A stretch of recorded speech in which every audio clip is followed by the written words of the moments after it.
ပါစုရေဒီတခါမမို့ဇော်ဝဲဆက်လက်တင်ဆက်မှာပါဒီချင်းလေးကိုပြည့်တဲ့ကြည့်အောင်မိတ်ဆက်ပေးပါဦးချင်းလေးရဲ့နာမည်ကမမေ့နိုင်ဘူးချစ်ရဲ့တဲ့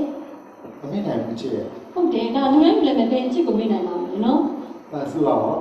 ပါစုလည်းမေ့နိုင်မလဲအဲ့ဆိုရင်ဂီတစာဆိုရင်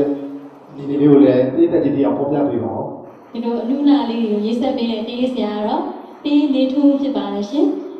ဟုတ်ပါလေမမို့ဇော်ဝဲရဲ့ဆက်လက်တင်ဆက်မှုကိုနားဆင်ခံစားကြည့်ပါဦးခင်ဗျာ